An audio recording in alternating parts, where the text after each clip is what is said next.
Welcome to Board Game Empire. Today we're going to do a review of Escape Tales: The Awakening.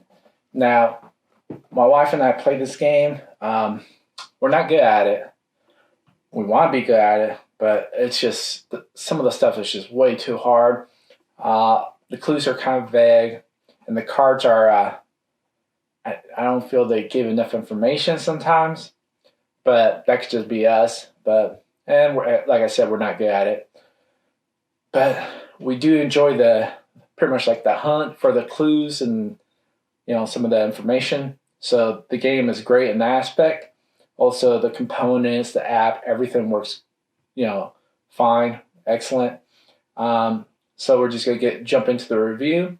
So the rules, I would give it 5 out of 5. It's pretty easy to learn, easy to teach.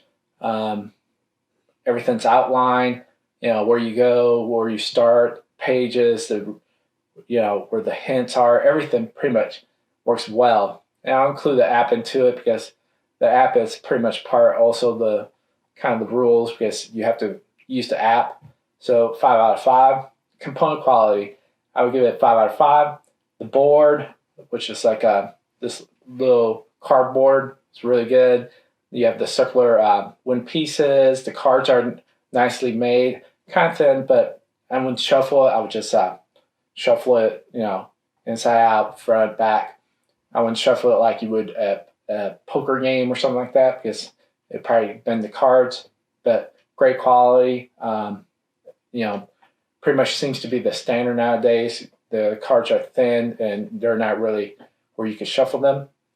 So 5 out of 5. Experience, I would give it 3 out of 5 just because it's just extremely hard. But that's just my take a view of the game because we just had hard time figuring it out, and we felt that some of the clues were kind of vague.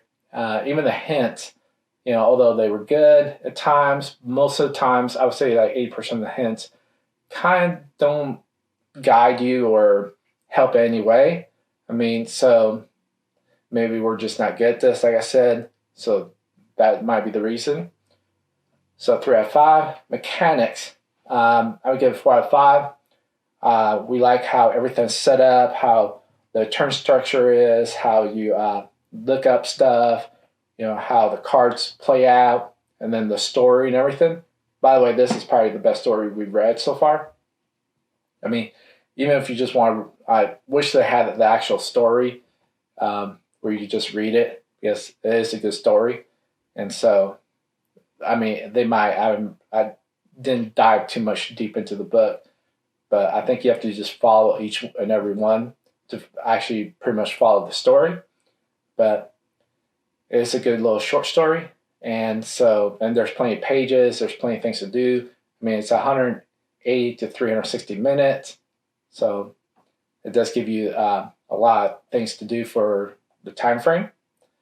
So mechanics, 4 out of 5. Replayability, I really won't rate the replayability just for some fact that it's just a game that you just play to try to escape and use the app and everything, and then you will probably either put it on your shelf or go to somewhere else for them to experience it. So I'm not gonna rate the replayability because this is pretty much one and done type game. But then total, I would give it a 4 out of 5. This one and the children's one, I like the most. The low memory, the story wasn't as good, but the puzzles were easier. They were easier to do. This one, the children's one. Sorry, I have allergies, but they were, I would say, had the best stories and everything. So, and they have more components, more ways to figure out clues and different things. So 4 out of 5. If you have any comments or any questions, please leave them in the comment section. Also, my social media will be in the description if you want to follow any of those. I'm going to have where you can buy the game in the description, the link, and I'll see you in the next video.